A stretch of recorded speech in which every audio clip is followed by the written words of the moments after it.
I swear it moved, the young man said, fingertips pressed to the back of his neck as if he could pin the pain in place. His name was Daniel, 27, the sort of person who laughed off scrapes and skipped clinics, who told friends that good sleep and cheap coffee fixed everything. The bump had begun as a stinging dot at the hairline after a long weekend hike. He had called it a pimple. He had scratched it without looking, burned it with hot water in the shower, dabbed toothpaste on it like he had in high school. But as the days turned into weeks, the dot rose like a hard coin under skin and then, stubbornly, like a walnut that refused to yield to pressure. It pulsed at night. It throbbed when he turned his head. And sometimes, when he lay very still, he felt a soft stretch from inside, not pain exactly, but a slow, deliberate tug that sent heat through his scalp and a cold wave through his chest. Daniel worked in a warehouse where noise ate silence, and he hid the discomfort behind humor. "It's my third shoulder," he joked, pointing to the back of his neck when coworkers noticed him wincing as he lifted boxes. He bought over-the-counter anti-inflammatory pills. He tried warm compresses. He Googled how to lance a cyst and then shut his laptop as the page loaded, disgusted by his own bravado. Sleepless nights made him careless. He scratched until the skin grew angry and glossy. The area reddened, then bruised at the edges. The bump felt anchored deeper the longer he denied it. On a Tuesday morning, while adjusting his hoodie, he brushed the spot and felt a watery squelch under his fingers, a pressure that slid away from his touch. He straightened so quickly that his chair squealed against the floor. "I swear it moved," he said again, this time to an empty kitchen. At last he went to the clinic near his apartment, where the fluorescent light made everyone look a little paler. The first physician who saw him, a tired man with coffee breath and gentle hands, studied the swelling and wrote, "Suspected epidermoid cyst," on a pad. He prescribed a week of antibiotics and told Daniel to avoid touching it. "Come back if it grows," he said, and Daniel nodded even though the bump already had. The pills dulled the ache but didn't change the shape. The redness faded, then returned. On the 6th night of the antibiotics, Daniel woke to a hot sting that shot up behind his ear and into his scalp, a sharp line, as if something had threaded a needle through him from the inside. He walked to the bathroom mirror, turned his back to the glass, and used his phone's camera to see. The skin over the bump looked stretched, shiny, as if it had been polished from within. He watched the pixelated image without blinking until his eyes watered. For a second, one exact second, he saw a ripple along the upper edge of the swelling, a faint wave like a breath under fabric. He went to the hospital the next morning. The emergency department hummed with routine urgency. Beeping monitors, the soft scuff of rubber saws, the measured voices of nurses who moved like they had practiced every motion 100 times. A triage nurse asked Daniel to describe the pain and when it started. He said the words, "Pimple weeks," and moving, and felt childish until she tilted her head and wrote everything down. A junior doctor palpated the lump, pressing with 2 fingers, eyes narrowed. "It's deeper than it looks," she said. "Let's get imaging." The ultrasound room felt colder. A sonographer named Mila squeezed gel onto the back of Daniel's neck and pressed the transducer into place. On the screen, Daniel saw his own tissues, gray rain, black rivers, pockets of shadow that resolved into structure. Mila moved the probe in small increments, watched, squinted, froze the frame, measured. Her neutral expression shifted. Tiny changes only, a crease at the inner edge of her eyebrow, and she called the radiologist. The two of them stood together over Daniel's shoulder and whispered in that professional hush that made patients sit very still. The radiologist pointed at the monitor and traced something with a capped pen, a narrow shape with the faint suggestion of bands. Daniel heard a soft exhale that wasn't his. They sent him upstairs, to a corridor that smelled faintly of antiseptic and citrus, where a surgical consult waited. The attending surgeon introduced herself as Dr. Elena Kovacs. She had quick eyes and a voice that carried calm even while she moved fast. She touched the swelling with the back of her fingers, mapped its borders, asked about fevers and travel. Daniel told her about the hike, damp trails, a creek where he had refilled his bottle after the filter clogged, a sunless pocket of woods where mosquitoes rose in a dark net every time he brushed the ferns. He mentioned the cheap roadside skewer he ate that night, its meat unexpectedly sweet and rubbery, and the way he ate quickly because rain started and they had to run for the car. Dr. Kovacs listened without flinching. "Infectious disease will join us," she said. "We expected a cyst." The ultrasound suggested something more complicated. It looked structured. She didn't finish the sentence. A few minutes later, an infectious disease specialist stepped in, Dr. Farid Rahman, sleeves rolled, glasses low on his nose. He asked about pets, freshwater swimming, raw foods. He asked whether Daniel had ever put anything on the swelling, herbal pastes, animal fat, folk remedies, because sometimes people tried those out of desperation. Daniel shook his head, embarrassed that he had considered a needle. They moved quickly. In the small pre-op room, a nurse clipped a patch of hair to clear the field. The anesthetist explained that they would use local anesthesia so the team could communicate with him if needed, and because the mask sat close to vessels, they wanted him awake as a safeguard. Daniel nodded and watched the ceiling until it blurred into a harmless white. In the operating room, drapes framed a tight window of skin. The antiseptic sting bit his nose. Machines murmured in steady tones. Dr. Kovacs stood at his head, hands steady, while Dr. Rahman hovered near her shoulder. The first injection numbed the skin in a tide. The incision began as a careful line. Daniel felt pressure, not pain, a tugging that rolled through him like a muscle being tested. He heard the measured conversation above him. "There's a fibrous capsule here. Deeper than expected. Stay lateral to the carotid." Every so often, instruments clinked like teacups. Then silence gathered, a sudden pause that stretched long enough for Daniel to count his heartbeats. Dr. Kovacs inhaled sharply. "There," she said, soft but definitive. "Don't irrigate yet." Daniel felt a sensation like a knot loosening, something uncurling under his skin and then tightening again in a different shape. He gripped the edges of the table. The room's temperature seemed to drop by a degree. He heard Dr. Rahman's voice lower. "Segmented," he said. "See?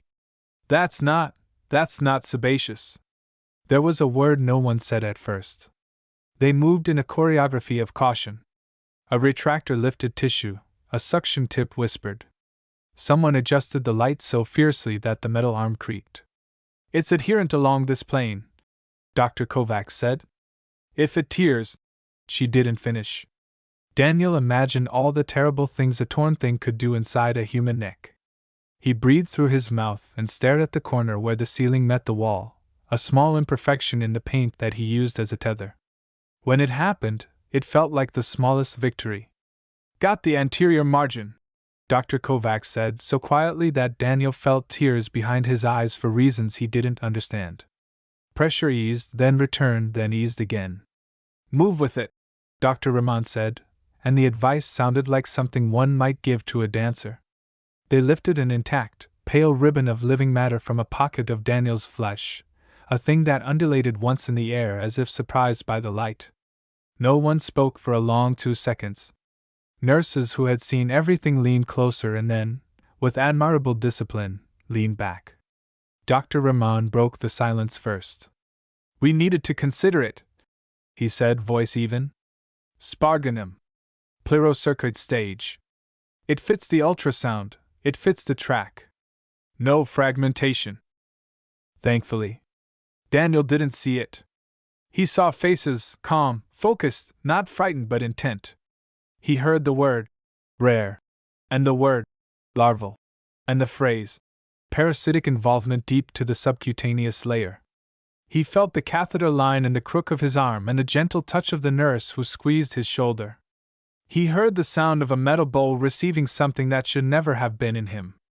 He heard the suction again, and then the deliberate piece of a surgeon suturing skin. In recovery, the world came back slowly. The ceiling returned to its normal height.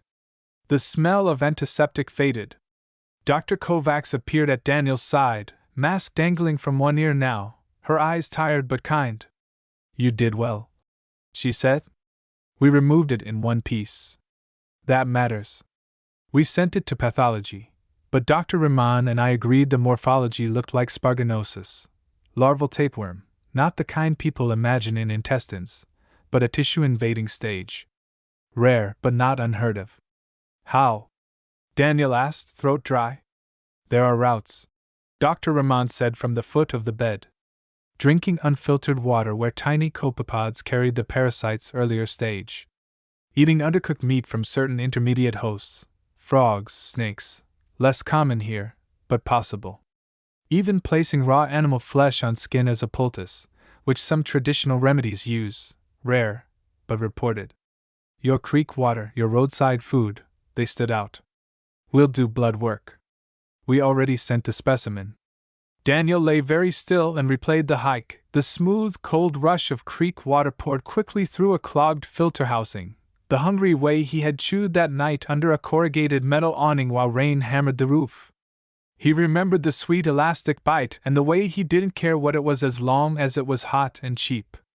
The memory settled in his stomach like a stone. Word traveled in the hospital faster than he expected. In the days that followed, white-coated residents walked into his room in 2s and 3s, notebooks ready, and asked permission to examine the incision, to hear the story from the beginning. I swear it moved, he told each of them, and their pens hesitated just enough for him to notice. Pathology returned a report that confirmed Dr. Rahman's suspicion, Sparganum, pleurocercoid stage, consistent with Spirometra species. There was a photo attached to the report that Daniel refused to see, and then, late one night when the ward was quiet and the city's noise came through the window like distant surf, he asked to see after all. A nurse brought the paper. He looked. He swallowed. He handed it back with hands that shook only a little. Family arrived with worried eyes and gifts that hospitals never allowed, flowers that had to be returned to the car, a homemade soup that cooled in a thermos in the waiting area. His mother sat by the bed and tried jokes. When you were little, she said, you put everything in your mouth. Rocks. Marbles. My earrings. I had to count the beads in your crib every night. Daniel laughed because the alternative was something else. His sister propped her chin on the bed rail and scolded him for hiking without telling anyone. His father, who hated doctors because they reminded him of time passing, shook hands with both specialists and asked pointed questions until he trusted the answers. The media did not come. This was not one of those cases that jumped to screens with flashing banners. But in the city's medical circles, Daniel's name turned into a shorthand for a type of caution. In a weekly teaching conference, slides showed his ultrasound images, the elongated, low-echo structure with internal bands, the track that suggested migration. Dr. Kovacs's voice, recorded with permission, described the way the mass clung to facial planes, how it resisted and then yielded, how the surgical field looked clean after extraction. Dr. Rahman spoke about water safety in backcountry settings, about food stalls that met hunger more quickly than they met standards, about the small risks that grew large in the strange alchemy of a human body. Daniel went home with a bandage that itched and a list of follow-ups. For a few weeks he woke at night and reached for the back of his neck, the way a man who had lived near a train line woke to phantom rattles after moving. At work, people asked to see the scar, and he let them if they were the sort who didn't laugh. He answered the same questions in loops. No, it wasn't in my brain. No, I couldn't feel it crawling every minute. Yes, it hurt. No, I wasn't dying. He ate slowly for a while, mindful of every swallow. He bought a new water filter with a pore size that made the camping store clerk arch an approving eyebrow. He started reading labels with a patience he had never had in grocery aisles. At his first clinic check, the incision looked clean. Mild eosinophilia on his initial labs mellowed toward normal. No new nodules appeared. Dr. Rahman asked about headaches, rashes, visual changes. Daniel answered no. They talked briefly about serology, about the way the immune system remembered what the mind tried to forget. In the hallway afterward, Daniel stood by a window that faced the parking lot and watched strangers come and go, each with a private battle concealed under sleeves and scarves. He texted the friends who had been with him on the hike. One had stomach cramps that passed in a day. Another had nothing, or said he had nothing, and sent a laughing emoji because denial wore jokes well. Daniel told them what the doctors told him, not as a warning exactly, but as a map that said here be dragons where he had assumed only fish. He held his phone and typed more than he sent. When he returned to see Dr. Kovacs, she asked whether the spots still ached in the rain. It did, sometimes, a ghost ache that flared when the weather changed like a trick knee. She nodded. Scar tissue, she said. It behaves like an old memory. They sat in the small exam room and spoke like people who had already crossed a thin bridge together without looking down. She told him other stories, without names, without details, about things surgeons found where they expected simpler answers, and how often medicine humbled certainty.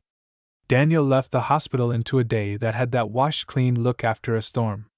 He walked past the bus stop where the glass shelter held a poster for cheap smoothies, and he smiled at the way his brain now filed the image under caution instead of thirst. He cut through a park where dogs pulled at leashes and children mounted low stone walls like climbers surveying peaks. He touched the back of his neck and felt only skin and the faint ridge of a line that would fade with time. On the night he first told the full story out loud, he sat with his closest friend at a kitchen table, the kind of table that remembered spilled beer and cards slammed down in victory. He began with the words that had become his strange refrain. I swear it moved, he said, and then he told everything, the creak, the awning, the ultrasound, the way the room had paused when light hit living tissue.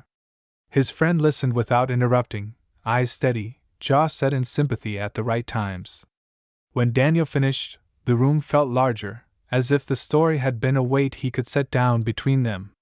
He slept better after that. Not perfectly. No one slept perfectly after learning that a rare parasitic growth had made a home under the skin at the back of his neck, but better. He woke some mornings and the first thing he felt was gratitude so sharp it almost hurt, not because the universe had spared him from something worse, but because a set of people had done their work well on the day he needed them to, a sonographer who didn't dismiss a ripple, a surgeon whose hands understood the stubborn language of adhered tissue, an infectious disease doctor who spoke softly while saying difficult things. He memorized their names and kept them like charms. Weeks later, when a pale line thinned under new hair growth and the warehouse lights hummed as they always had, a new worker asked about the tiny scar near Daniel's hairline and said, with the casual carelessness of strangers, "What happened there?" Daniel considered the simple answers and the true ones. He smiled, turned slightly so the light caught the mark, and began again with the only opening that felt honest. I swear it moved, he said, and as the words left his mouth, the story lifted and unfurled, ready to be carried to someone who hadn't yet learned how strange and stubborn the body could be. I swear it moved, Daniel said again months later, not as a joke, but as a way of marking the seam where his life had divided. He sat on the edge of his bed and traced the faint ridge behind his hairline with a fingertip, the line that had separated pain from relief, ignorance from knowledge. The scar itched when weather changed, a low static under his skin that receded when he pressed his palm there and breathed. Follow-ups had turned into a careful rhythm. He kept the printouts from each visit in a folder with tidy tabs. Operative note, pathology report, infectious diseases consult, labs. The pathology note read like a biography of an intruder. It detailed an elongated, whitish pleurocircoid with a scolex lacking Bothria, a specimen consistent with Sparganum.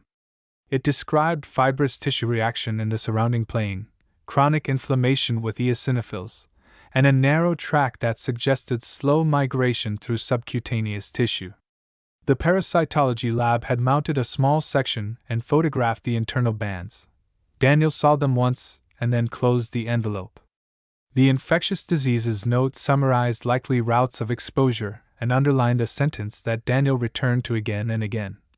Complete surgical removal achieved, antihelminthic therapy not indicated in absence of residual or disseminated disease.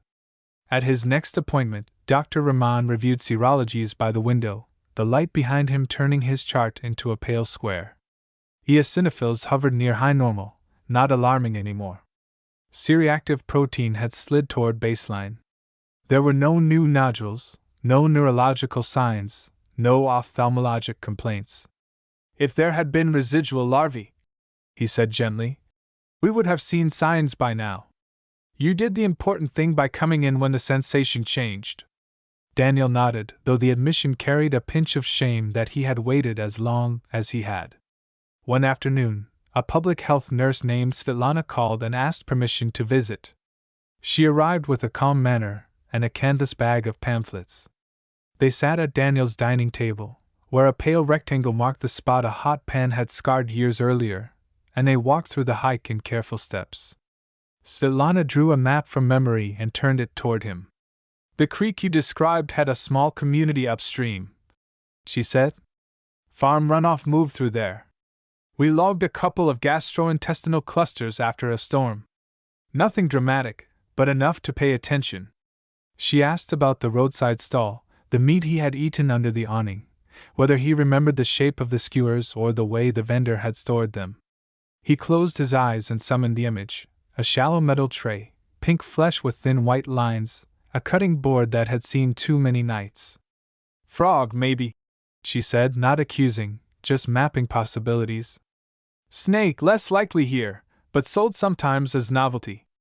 Not criminal, just careless.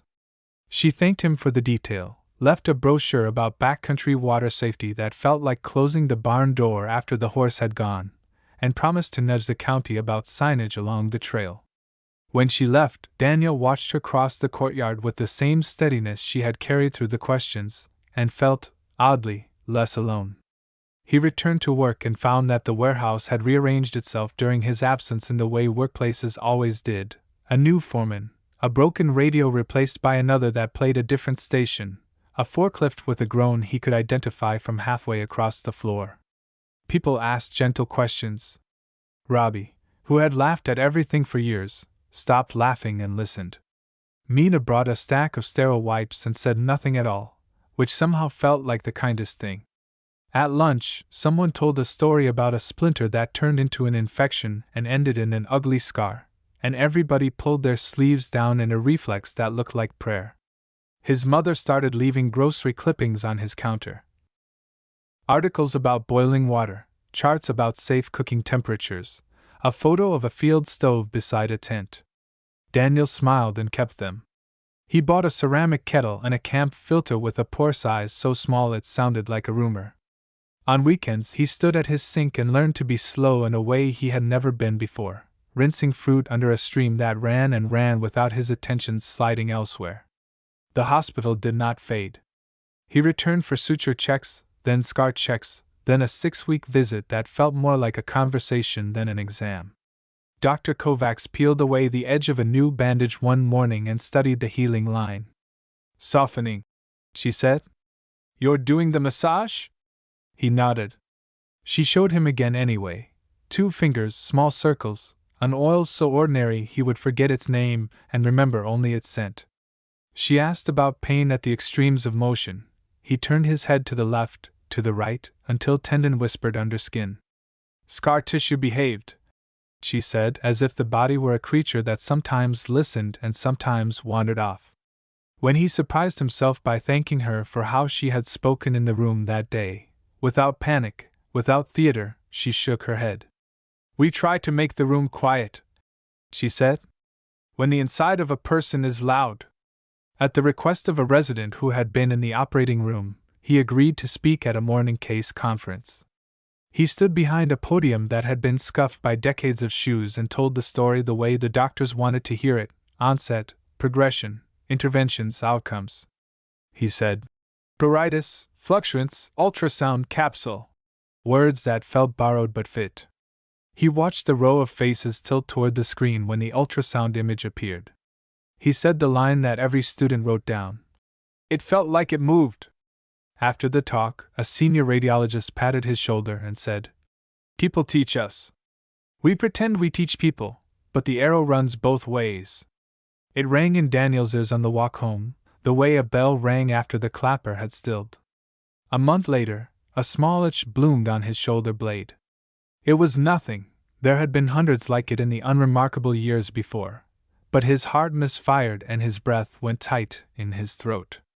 He locked himself in the bathroom with the mirror and a hand light, and contorted himself into the posture of a man trying to see a danger that knew how to hide.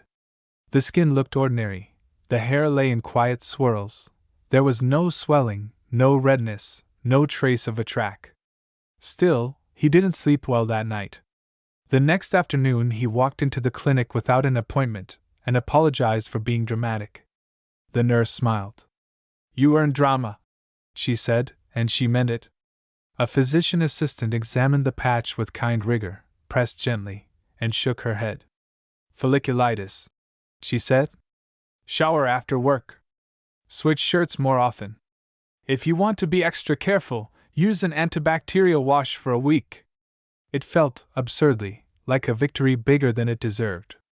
He began to notice water the way people noticed weather. A glass on a restaurant table told him a story. The hiss of a park fountain made him glance toward the pump house and wonder about filters. None of it hardened into fear. It turned into a soft alertness, a truce between caution and the life he still wanted to live. He walked by the creek on a cooler day and stood above the place where he had knelt with a clogged filter. The water ran the way it always had. He found the exact rock where he had balanced the bottle and the twig he had used to pry mud out of the housing. He felt ridiculous and grateful and a little bit angry at a universe that had folded such a strange thing into the neat lines of his days. He dated again, badly at first. A woman with green nail polish asked about the scar and then spoke for 10 minutes about documentaries, most of which had turned parasites into monsters and doctors into wizards. Daniel smiled carefully and told a simpler version with fewer nouns. On a different night, a man at the next table overheard the word tapeworm and made a joke loud enough for other tables to hear. Daniel considered the habit he had developed of leaving some rooms early. He stayed and finished his meal. He told himself that survival taught its own etiquette. The friends from the hike formed a small circle around him that season. They met in a kitchen that had always smelled like coffee and heat. They looked up the trail online and discovered a post about new signage warning hikers not to drink untreated water. Someone had left a comment there that sounded like a parish notice. "A friend got sick after last spring's flood." No names. No details. Just a little fence around a memory. They planned a different route for the next month, higher and drier. When they went, Daniel packed like a man who had learned to respect small things: a filter, tablets as backup, a second bottle with a sealed cap, snacks that had lived their whole lives inside factories where stainless steel shone. During one follow-up, Dr. Rahman introduced a visiting fellow from overseas who had studied sparganosis where it was more common. The fellow asked gently for permission to ask questions. He wanted to know about the exact sensation of movement, whether it had been a ripple or a glide, whether it had followed a pattern or arrived like weather. He asked about dreams afterward, whether Daniel had woken with a sense of something unfinished.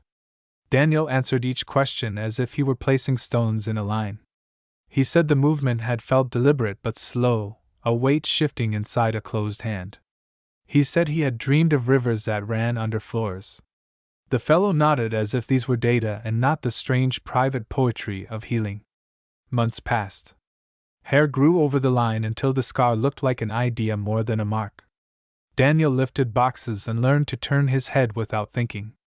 He ran a hand along the nape of his neck when he felt a new ache and reminded himself that bodies sent static for 100 reasons. He ate at the same roadside stand again, only in Story. And even in Story he asked for a different skewer and watched the cook's hands. On a gray morning, an envelope arrived from the hospital research office. Inside lay a single-page consent form and a polite letter asking whether he would allow his anonymized case to be included in a teaching archive. He signed carefully, printed his name, and sealed the return. He stood at the mailbox afterward with his finger pressed against the stamp as if he could press his gratitude through to the other side. He met Dr. Kovacs by chance in a grocery store a year later, a basket on her arm, a list on her phone. They recognized each other over a stack of kiwis. She asked about headaches, and he shook his head. He asked about the quiet in her operating room, and she smiled. "It was not quiet for us," she said, "but we tried to make it quiet for you." They spoke about ordinary things then, towers of canned tomatoes and the way the produce section always smelled like rain. When they parted, he reached instinctively for the back of his neck as if to make sure the past stayed where it belonged, then let his hand fall and laughed at himself in aisle 3. People told him the story changed the way they looked at their own bodies. A neighbor said she had called her doctor about a lump she had ignored for months. A cousin admitted he had stopped rinsing his water bottle in creek water on hot days. It felt like a small economy of caution, an exchange rate that favored care over bravado. Daniel did not turn it into a crusade. He walked forward, one day then the next, with a new capacity for paying attention that felt less like fear and more like respect. When he woke one night to thunder and the room filled slowly with the smell of wet asphalt, he rolled to his side and listened to the storm measure itself in the gutter. He touched the scar the way some people touched a rosary, more out of habit than meaning. He thought of the ultrasound room and the way the sonographer had said nothing exaggerated and nothing dismissive. He thought of the precise hands that had lifted a living ribbon from a place it did not belong. He thought of the phrase, "in one piece," and how that had become a second blessing. Whispered without ceremony. He told the story less often as time went on, but when he did, he kept the opening. It anchored him to the exact shock that had broken his certainty and built something better. Over a table or a counter or a tailgate, under a fluorescent light or a porch bulb or a copper sunset, he set his cup down, rubbed the back of his neck once, and began with the same sharp line that had carried him from denial into attention. "I swear it moved," he said, and the room tilted toward him, and he laid the path again, stone by stone, for someone who might need it. "Don't drink from that creek," Daniel said, the words leaving his mouth before he knew he planned to speak. He stood at the trailhead kiosk with a thermos in one hand and the scar hidden under his hair. A couple with rental boots studied a map, fingers tracing blue lines toward the same bend of water where Daniel had once knelt with a clogged filter. He felt like a stranger to his own boldness, but he didn't back away. "I learned the hard way," he added, then gave the shortest version he could, careful and plain. The couple listened, nodded, and pointed to the sealed bottles in their packs. When they left, they looked back once and lifted the bottles as if toasting him. He exhaled, surprised by the small release in his chest. The story followed him into places where stories didn't usually live. At the barber's chair, the trimmer stuttered near his scar and the barber paused. "Accident?" the man asked, eyes meeting Daniel's in the mirror. "Surgery," Daniel said, and the barber made a sympathetic sound. "I had a cyst once," he said. "Felt like a pebble under my skin." Daniel nodded and decided not to explain the difference. At the pharmacy, a technician glanced at the refill label for his antihistamine and asked if spring had been hard on him. He smiled and said, "It got easier."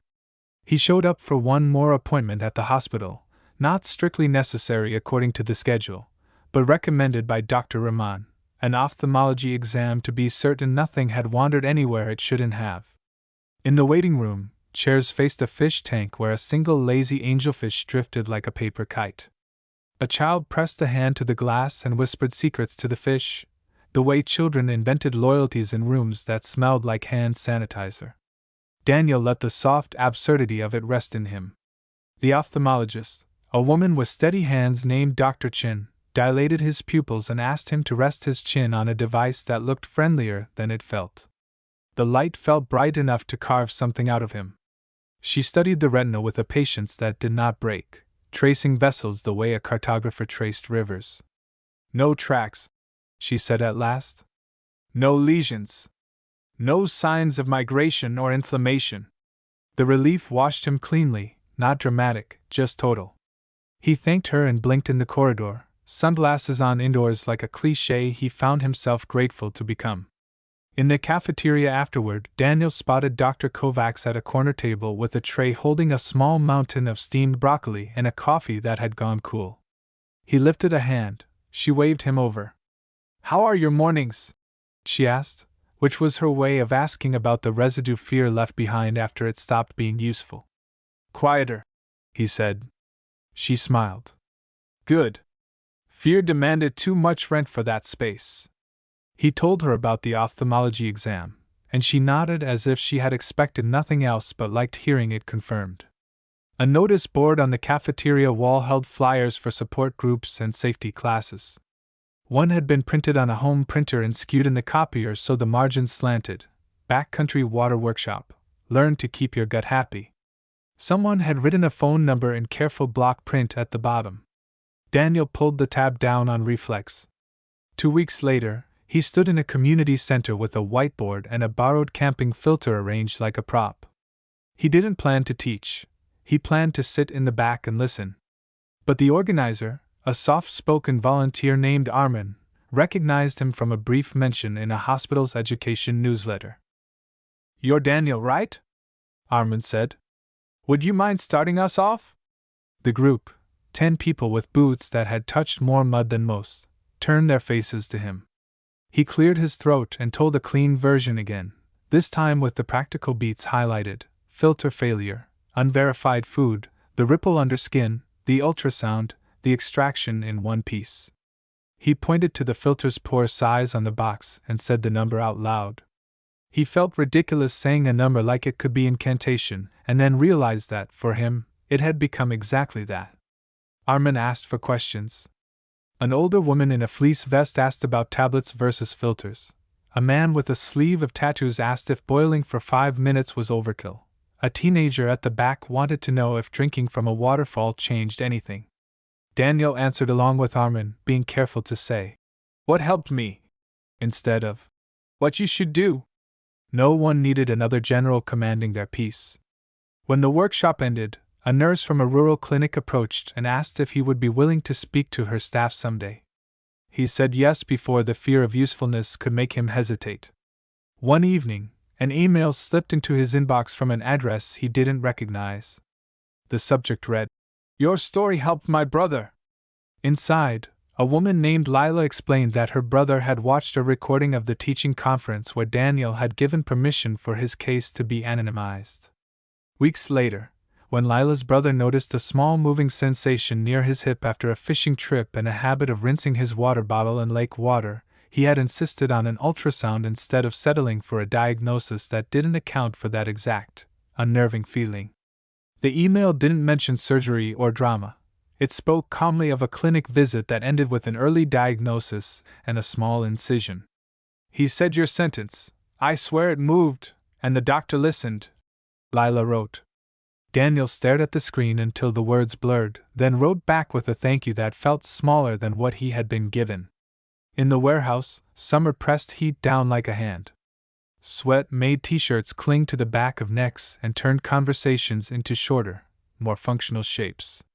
Daniel drank from his own bottle and refilled it only from the wall filter that chugged and sighed between pallets. One afternoon, a coworker staggered in the heat and braced his hand on a stack of boxes. "Sit," Daniel said, and the man obeyed the way people obeyed when the voice had learned a gentler command.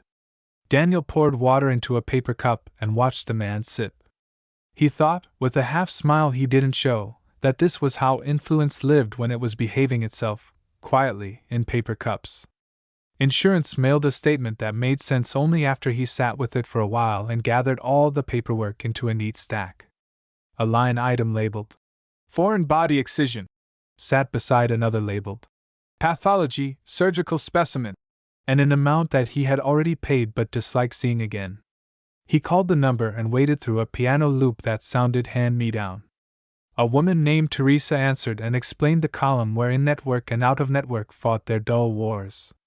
"You did everything right," she said. "You called when you needed to." He thanked her for saying it, small thing that it was. A message from Public Health arrived with a link to a county update. The trail kiosk now carried a weatherproof sign about water safety in high runoff months, polite and direct, without fear-mongering. The county had also visited several roadside stalls along the route Daniel had described. The report spoke in bureaucratic calm about observed practices and recommendations provided. He read it twice and closed the tab with a lightness in his shoulders that surprised him. He kept his follow-up with Dr. Rahman even when both of them knew it would likely be uneventful. The appointment became less exam and more conversation. They spoke about how rare did not mean never and how people borrowed certainty from the wrong places when they needed quiet. Dr. Rahman told Daniel about a case from his residency. A woman who had insisted her belly held a flutter that wasn't a baby and turned out to be a loop of bowel twitching against scar tissue, and how listening carefully had shortened her suffering by weeks. Patience teach medicine, he said again, a phrase he never tired of repeating. On a Sunday, Daniel took his mother to a small farmer's market that had sprung up in a school parking lot. He watched her peel peaches with the solemn expertise of someone who had fed a family when money argued with joy. At a stand selling mushrooms cultivated in clean blue-lit racks, the vendor gave a speech about sterility and substrate and temperature curves. Daniel found it oddly soothing. They bought a paper bag of oyster mushrooms and a loaf of bread that smelled like a memory. On the way home, his mother said, "I never liked how you ate from those stalls." He smiled. "Neither did I, turns out." She laughed and touched the back of his head with the gentlest pressure, like blessing. At night, the story quieted and then flared and then quieted again, the way any story did when it sank into a life and made room for other days. When worry woke him, it woke him less like a shout and more like a tap on the shoulder. He got up and poured water from the thermos into a glass, the lid clicking as he turned it back on. He sat by the window and watched the city in its sleep. Ambulance sirens happened now and then and meant the same thing they had always meant: someone needed help, and someone would go. A message arrived from Armin inviting him to a second workshop, this one held at a library where the thermostat had 2 settings, cold and colder. He went and found 14 people waiting, among them a man with a small bandage near his collarbone that told its own tale. They talked filters and pore sizes, boiling and patience, food safety and the part where hunger decided things too quickly. A woman raised her hand and asked, "How did you know it wasn't just your imagination when you felt something move?" Daniel answered honestly, "I didn't, not at first. But the feeling repeated, and it didn't match anything I'd felt before. So I said it out loud to someone who would listen. That made all the difference." Heads nodded. Pens moved. He watched a man in the corner copy down, "Say it out loud," like it belonged in a field manual. Late that summer, he hiked a dry ridge that crested into a view so wide it felt like standing on a coin balanced on the world's thumb. The trail dust lifted around his boots like smoke. He drank from a bottle he had filled at his kitchen sink, water that had traveled through pipes he couldn't see but trusted differently now. At the top, he met an older hiker with a straw hat and a map folded so many times it held memory at each seam. The man asked where Daniel had come from and Daniel pointed back along the line of the ridge. "I started over there," he said, and heard the truth in it that had nothing to do with the map. Autumn arrived with its own clean light, the angle of sun that turned everything earnest. He felt stronger than he had in a while. He helped a neighbor carry a couch up 3 flights and didn't rub his neck afterward. He stood in a line for vaccines at a clinic and rolled up his sleeve with a patience that surprised him. The nurse recognized his name and said, "I read your case." He tried to make a joke and failed. "Thank you for reading it," he said instead, and let the gratitude stand. When he sat with a friend on a porch and the evening turned the sky brass, the friend asked if he ever felt angry at the randomness of it. Daniel considered. "Sometimes," he said. "But mostly I felt lucky that the right people were near me when it mattered. That's a kind of randomness too, I guess." The friend nodded and knocked his knee against Daniel's, quiet agreement in a language that didn't need refinement. He became the person who packed a small kit wherever he went, a filter, a spare, a sealed bottle that looked like overkill until it didn't. He didn't push it on anyone. He just had it, and used it, and let the example do its slow, untheatrical work. When someone asked, he told them where he had bought it, and didn't add the story unless it helped.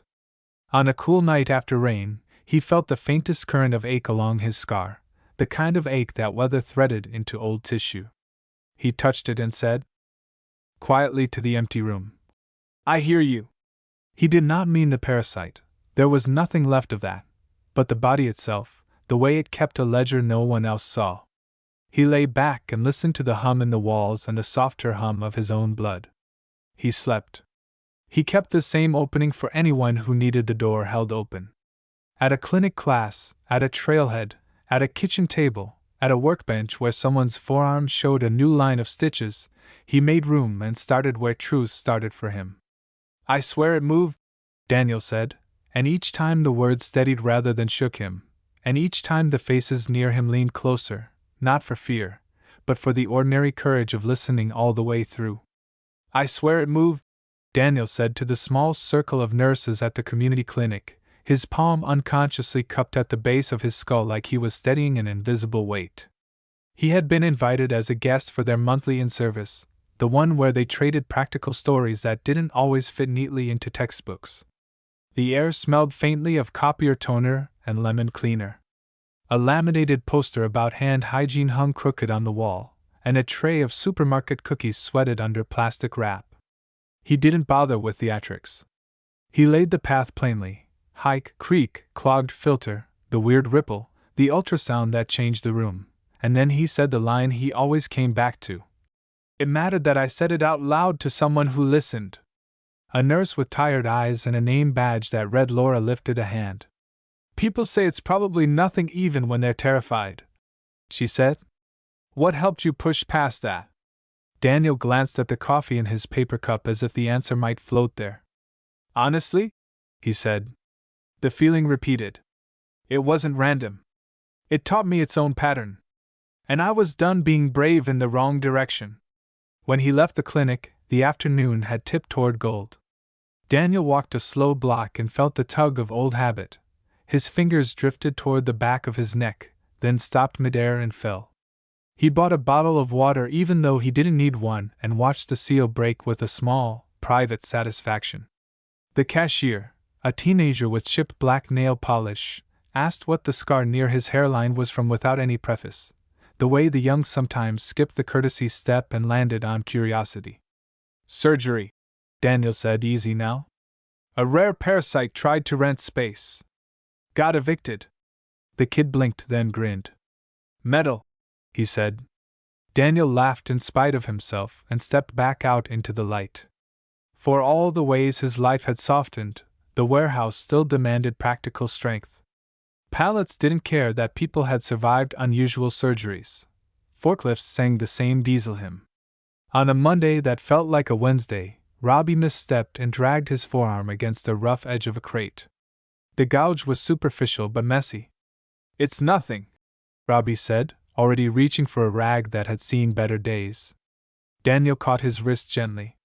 "Let's not make it something," he said, guiding him to the sink.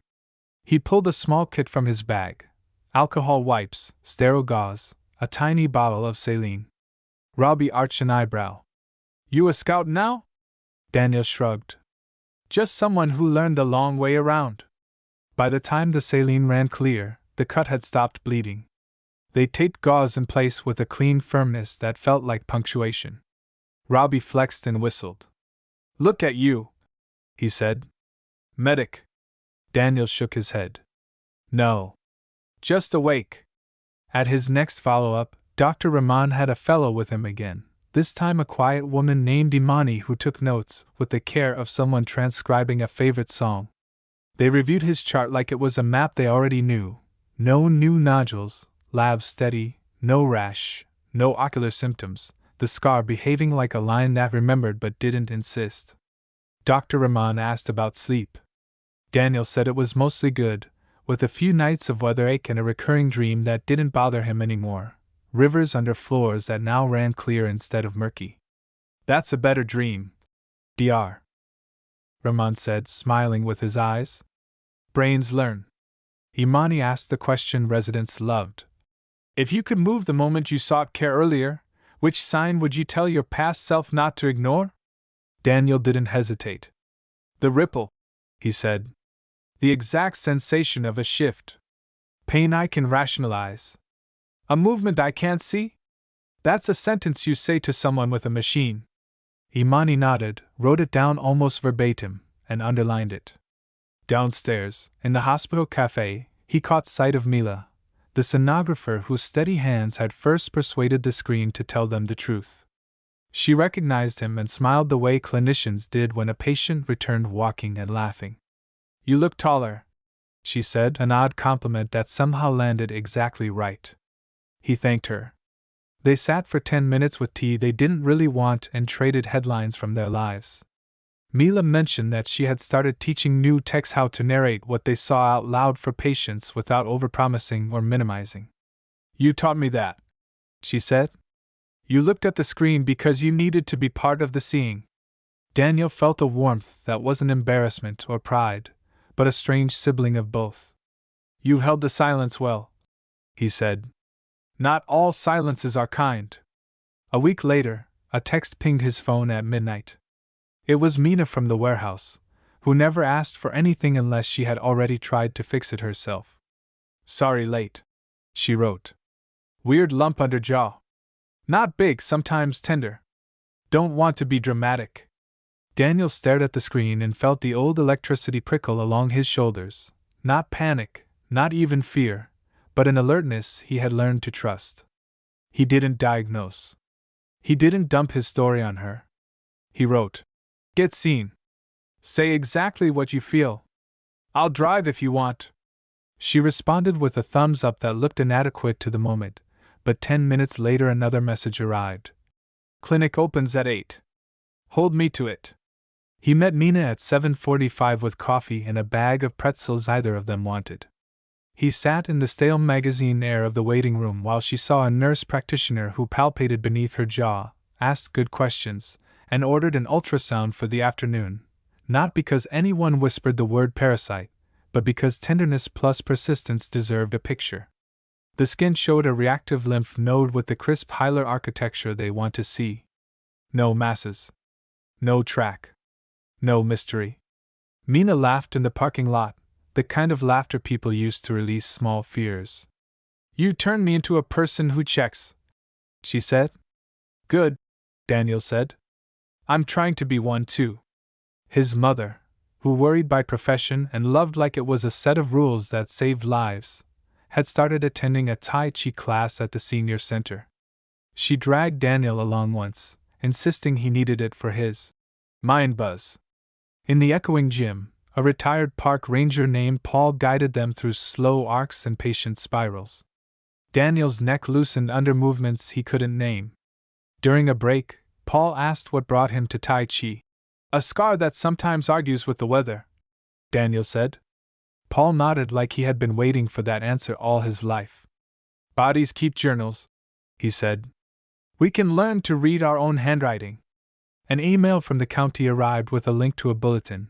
2 roadside food vendors had completed a training on temperature control and cross-contamination, certificates earned and framed with pride. The photo at the bottom showed a countertop scrubbed into a shine and a thermometer clipped to a pocket. Daniel saved the image to a folder he called After. He didn't know if the stall with the awning had been among them, and it didn't matter. The world had turned a notch toward better, and he let himself count it. Autumn peeled down into early winter. The creek where he had learned a cruel lesson narrowed to a seam of black water between crusts of ice. He hiked less and cooked more. He learned to make broth like his grandmother had, clear and savory, bones and patience and a steady skim. He invited people in without occasion. At his table. The story came up less often now. It took up a smaller chair. When it did appear, it arrived in the practical parts. Bring your own bottle. Don't dismiss your own data. Get a picture when something repeats in a way your memory can't ignore. A journalist from a small health blog emailed to ask if he would talk, not for clicks, she wrote, but to show how attention looked when it was done well. He agreed reluctantly and set his boundaries. No sensational photos, no spooky music, no worm horror headlines. She kept her word. The article ran with a picture of the creek in polite winter, and the first quote belonged to Dr. Kovacs talking about surgical calm. "We try to make the room quiet when the inside of a person is loud." Daniel's quote came second and shorter. "I said I swear it moved, and they didn't laugh." Comments beneath the piece held more gratitude than nonsense, a ratio the internet didn't often manage. He closed the tab before it could tilt in the other direction. At the warehouse holiday potluck, someone set a tray of skewers on the table next to deviled eggs and a bowl of something unnameable. Robbie caught Daniel's eye with a theatrical wince. "I brought these," he announced, loud enough for the room. Cooked to the proper internal temperature, checked with a thermometer, thank you very much. Laughter rolled through the break room. Daniel lifted one, inspected it like a jeweler, and took a bite that tasted simply of cumin and heat. Approved, he said. A minor cheer went up like they had won a small league game, which, in a way, they had. A message blinked onto his phone from Armin about another workshop, this time at a high school with stubborn water fountains and a coach who wanted his team to stop filling bottles in creek beds during long runs. Daniel stood in a classroom that smelled of dry erase and adolescent energy, and told a row of skeptical faces what a repeatable feeling had taught him. A kid in the back with a buzz cut and a football hoodie raised his hand and said, "What if my coach says I'm soft for asking to stop?" The room tightened, the way rooms did when power and fear shared oxygen. Daniel breathed and answered slowly. "So you want to run in more games, not fewer. Caution isn't soft, it's strategic." The coach, red-faced, folded arms, made a sound that might have been a grunt of agreement. Afterward, the hoodie kid lingered and asked what filter to buy if he only had $20. Daniel pointed to a decent one that wouldn't bankrupt a high schooler and wrote the model on his palm like a secret. February came with its hard edges. On a weekend morning, Daniel took his mother to the hospital for routine labs. The phlebotomist tied a tourniquet, tapped the crook of his mother's arm, and slid the needle in with a grace that should have had its own award. His mother looked at Daniel over the tube filling with dark red and said, "I hated hospitals most of my life." She paused, a rare thing. "And then they gave me my son back." Daniel smiled and stared at the floor for a beat so his eyes could manage themselves. He still kept an appointment with ophthalmology once a year, a ritual he could have abandoned but found privately comforting. Dr. Chen peered into his dilated eyes and narrated in a voice that sounded like someone reading a weather report for a small town. "Macula clear. Vessels unremarkable. No suspicious lesions." She sat back and tilted her head. "You know," she said, "most patients never come back when they feel fine." Daniel shrugged. "Most of my life I thought feeling fine was the same as being fine. Turns out, sometimes you get to check." One night, the city lost power in a clean, decisive blink. The apartment building turned to a column of dim rectangles like a stack of shoeboxes. Daniel lit a candle and set it on a saucer the way his grandmother had taught him. The room changed shape in the soft light. He sat with his back against the couch and listened to the old pipes whisper. In the quiet, the scar along his hairline ached once, one small pulse that felt like a knock. He acknowledged it without flinching. "I hear you," he said into the room. Outside somewhere. A siren stitched the dark. He poured water from the thermos, the click of the cap loud in the candle hush, and drank. Spring unbuttoned the city slowly. He walked by the creek and found the kiosk sign weathered but legible, the kind of humble durability he'd come to admire. New hikers clustered with the careful attention of beginners. Daniel didn't insert himself, he let their instructors do their work.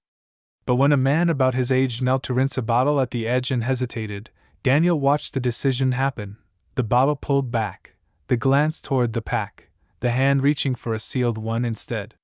The man looked up as if he felt eyes on him. Daniel lifted a hand and half smiled. The man half smiled back. It felt like nothing and exactly enough. At home, a plain manila envelope arrived from the hospital's education office. Inside was a thank you note written in real ink, the kind that blotched in one corner where the pen had paused.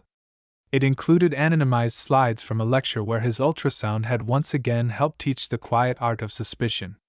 On the last page, someone had typed in small font, "Patients teach medicine." Daniel taped that page inside a kitchen cabinet where only he would see it, next to a recipe for broth and a list of internal temperatures for chicken, beef, fish. The domestic and the clinical sat side by side without argument. He kept speaking when it helped, and kept quiet when the story would have been a hammer in a room that needed a feather. He brought a filter and a spare on every hike and didn't make a show of using them. He kept a small kit at work and replaced the alcohol wipes before they expired. He answered texts from people who had heard a piece of the story through a cousin or a blog. He continued to start the telling, when he told it, with the same precise sentence that had become his strange compass. "I swear it moved," Daniel said, "at a staff training, on a trail, over a chipped mug in a kitchen at midnight," and every time he said it, the room settled into the kind of attention that felt like care learning how to stand up inside ordinary life. "I swear it moved," Daniel said one last time, not to warn or persuade, but to mark the place where his life had turned. He said it to the mirror in his hallway as he buttoned a clean shirt and tucked a folded note into the pocket. He had been invited to speak at the hospital's annual education night, patients and clinicians trading stories that stitched science to the reasons people kept showing up for one another. It felt like a full circle he hadn't planned and didn't want to miss. He walked through sliding doors that breathed cold air and memory. The auditorium held the hum of people settling, nurses with folded arms, residents whose pens clicked like metronomes, a row of patients with their own quiet scars. On the stage, the moderator introduced him without drama. "This is Daniel," she said. He noticed something and refused to be talked out of it. A small laugh rolled through the room like an exhale. Daniel told the story in the clean line he had learned: the hike with friends, the clogged filter by a shady bend in the creek, the bargain food under a rattling tin awning, the weeks of denial, the first clinic guess, the ultrasound ripple that turned a corridor colder. He described the operating room without gore, just the way silence had gathered when living tissue lifted toward the light, and how grateful he had been that the room contained hands steadier than fear. He used the names that had become touchstones: Mila, Dr. Rahman, Dr. Chin, and most of all, Dr. Elena Kovacs, because credit belonged to the people whose work had held him when his certainty ran out. Afterward, a young resident stood at a microphone and asked the kind of question that disguised its heart in clinical language. "What would you tell a patient who's afraid they'll be dismissed?" he said. Daniel looked at the boyman's white coat, the nervous tilt of his shoulders. "I'd tell them to say the exact sentence their body taught them," he said, "even if it sounds strange. And I'd tell you to believe that sentence enough to check."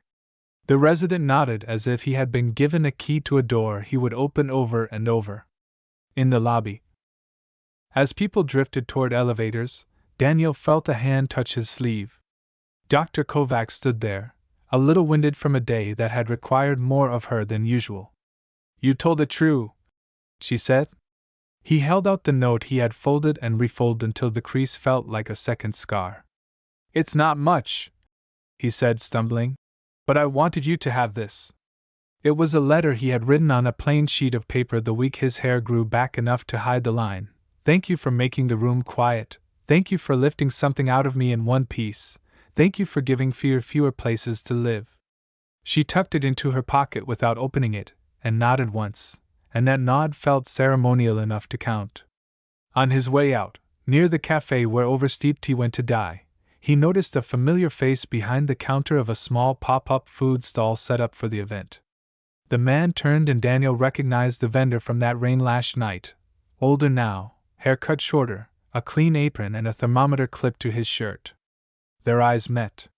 Recognition arrived, not sharp, but sure. The man offered a cautious smile. "We changed how we do things," he said softly, words hanging between apology and pride. "Training. Logs. Temperatures. My nephew reads the numbers like a game." Daniel felt surprise and something gentler than vindication. "I'm glad," he said. "I'm really glad." They shook hands like neighbors who had survived a small war without ever naming it. Spring slid to summer. Daniel kept the small habits that had become his truce with randomness: the kit in his bag, the spare filter, the sealed bottle.